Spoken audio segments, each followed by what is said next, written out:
What's going on, everybody? This is Steve from Altcoin Buzz. I'm coming at you with another video. How are you all doing this week? Comment below to let me know what's going on in your world out there in the crypto sphere. Make sure you hit the like button to show that you guys support Altcoin Buzz here on YouTube. If you haven't subscribed, welcome to Altcoin Buzz, where we talk all things cryptocurrency. You can subscribe to us here, and we appreciate you hitting the bell next to that for notifications. If you'd like to check us out on other places, yes, we are on Twitter. We're at AltcoinBuzzIO, so you'll have to add the IO at the end there because somebody else came out before us and scooped up the at AltcoinBuzz moniker. But we're there. 65,000 of you are following us. We're also on Facebook. We're also on Instagram. We're basically all over the web. You can also check us out on Steemit. We'd appreciate you sharing the love there. And if you haven't grabbed yourself a Steemit account, go ahead and start that process because it seems to be one of the future platforms, not just for cryptocurrency, but for social media in general. So let's kind of dive in and see what's going on. I have an overall general positive outlook on this week's performance in cryptocurrency, despite the fact that the market capitalization is down. And we've seen some ups and downs. You'll even see here we had uptrend, massive downtrend, and we've had an uptrend with a little, and it's starting to peel back a little bit. Don't know what's going to happen next, if it's going to bounce back, if this is just like a micro dip, or if it's going to go down even further. But there's been a lot of positive news out there. The Senate hearing this week from the CFTC and the SEC certainly had positive things to say about cryptocurrency and its staying power and the future of that technology. It was also nice to hear their refreshing remarks on how they plan to intelligently kind of have oversight of the marketplaces without providing too much disruption to their behavior. Oh, looks like I'm moving up in this world. They're starting to recommend pre-owned Ferraris to me. Certified pre-owned. So I'm sure those come with a warranty. Yeah, so if you're asking when Lambo, well, apparently they're trying to push last year's model onto me because I don't think that's the current Ferrari. Although I don't own one, so I wouldn't quite know. But I don't think that's the brand new one that everybody's got their eyeballs on. So I think that there's a lot of positive things coming out of this week. So take what you will from it, whether your investments are up or they're down. It really depends on when you put in and what you put that money in on. Those of us who have been in the market quite a bit longer than those who jumped on board here in December and January probably are sitting in better positions, but we don't live in glass houses. We can't throw stones. We'd all like to see this marketplace kind of rebound. But let's dive into some of the news because internationally there's been some good and some bad news out there. And you guys are going to have to learn as a marketplace to be able to weather the bad news or the naysayers and all that FUD. So if we take a look here, this is on CoinDesk where they've got some great news. Hong Kong has issued orders for their exchanges in Hong Kong, and they said there's quite a few of them, to immediately delist coins that they deem to be securities. And they also sent out notifications to certain ICOs around the world that were soliciting contributions from residents in Hong Kong, where they also deemed their SFC, which is their version of the SEC, made the determination that those ICOs were making offerings that were essentially securities. And there's a big difference between a utilization token and securities, and it's really up to their each individual regulatory agency to make that definition call on what fits that criteria. So it looks like all of the exchanges that were sent notifications had decided to comply immediately, and it didn't seem to have a major impact on the marketplace overall. So that seems to be a resolved issue.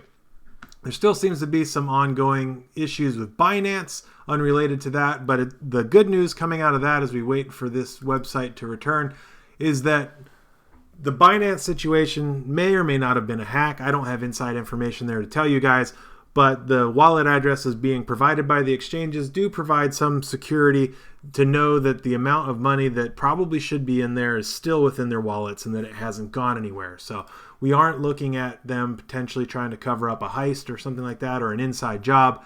So let's just hold out some good hopes that Binance returns to business as usual sooner than later.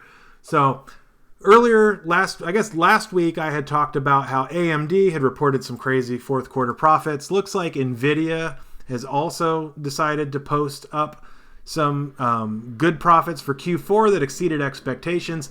if you were aware, late November all the way through December, the value of cryptocurrency, altcoins, Bitcoin, you name it, was skyrocketing. So the demand for these high-end graphics cards, of which the 1080s, 1080 Ti, some of the other iterations, 1070, 1060, are some of the most powerful mining cards out there. AMD, of course, makes the Vega 56, the Vega 64, the RX 580, and a whole slew of other ones.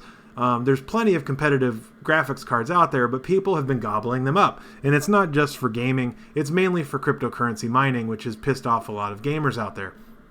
It's even gotten to the point where people are buying pre-made gaming rigs just to be able to justify the cost of the graphics cards that are inside of them at unmarked up prices. I mean, some of these graphics cards are going for $900 something, of which a lot of that doesn't even go back to companies like NVIDIA. It goes to the middlemen who buy them from NVIDIA at contract prices and then either sell them on the shelves for higher prices, or people who go to the stores buy them up and sell them through the black markets, if you will, aka Craigslist, things like that. I guess I did just kind of call Craigslist the black market, but given the amount of odd things and services you can find on there, it's kind of earned that moniker. So they've got some shady stuff on there. All right, so Cointelegraph's another place I like to get some of my news. You guys, of course, provide a lot of news to us, always sending us updates. That's another reason to hang out in the comments on our Twitter channel and here on YouTube, because while some of you guys might be conspiracy nuts, some of you guys are on to some good leads, and we appreciate some feedback from you guys. So there's a little note from them with the men in black saying the SEC and the CFTC were breathing some life into the cryptocurrency market. And yes, had they come out and given damning information about the marketplace, it would have probably drove nails into the coffin, if not started shoveling dirt on top of it for the time being. But again, since we know that the technology is true and it is the future, basically what we need to hold on to as investors is the ability to have a marketplace in which we can trade these cryptocurrencies as a commodity and not just treat them like some code of software on the back end, like a JavaScript or JSON or something to that effect, or HTML. So comment below some of your favorite news of what's going on here in the cryptocurrency space as we dive further into the marketplace. Now, I had run across, what I was doing earlier today was I was looking at some low market cap coins, trying to see, because my faith is that the market is going to rebound. And I wanted to find out if there are any hidden gems down in there. And it's really hard to tell, right? There's a lot of coins out there, especially when you get into the 300, 400, 500 coin mark, that are just really lacking a lot of credibility, if you will, on the surface level. So sometimes they say, what's in a name? And I think a lot of time a name can be sort of a warning sign too, in some cases, of what they're about. I'm going to scroll real fast, so that's not your screen glitching, that's me mousing down through here. I have a relative rule of thumb, for myself at least, of anything that includes the name bit, I'm pretty leery of just in the first place.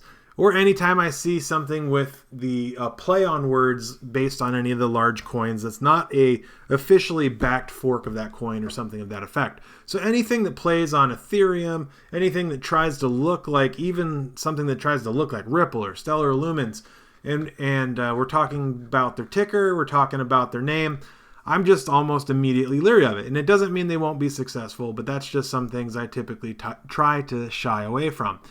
Well, one coin that I had come across down here caught my attention, and it's the finally usable Crypto Karma coin. So finally, there's a coin out there of which we can show our appreciation for each other, of which you can give one, I can give one. We all can say we don't have one to give. I personally haven't given one, so you could say I don't give one at this point. But the final usable Crypto Karma coin is a token on the Ethereum blockchain, like 1,000 plus other coins out there. And it's really just a commodity coin of which you can pass back and forth to each other.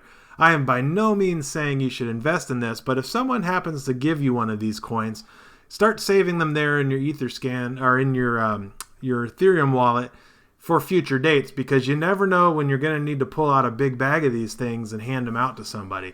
So you could check out their white paper, but projects like this are really, it's silly, right? It's kind of like, I guess, Dogecoin, they got Panda Coin, stuff like that. But I haven't really found any winners down here. So I'm looking for you guys for some inspiration of what you think are like the under $10 million coins of which have some serious upside. I would like to personally do some research in them, and if I find one out there, based on your recommendations, I may even talk about it here going into the weekend, because I'm giving it some serious consideration of where I'd like to inject a little bit of new cash and do some consolidation. I've got my main positions sitting out there right now, of which I'm going to hodl out until the market fully recovers, partly because, I feel like some of my holdings, things like Litecoin, Vertcoin, Ethereum, stuff like that, really haven't seen their full potential yet. And within the end of 2018, probably won't see their full lifetime potential, but we should see a lot more potential than what we saw during the 2017 run-up. So this is Steve from Altcoin Buzz. Stay tuned to us, guys, for some more news throughout the day.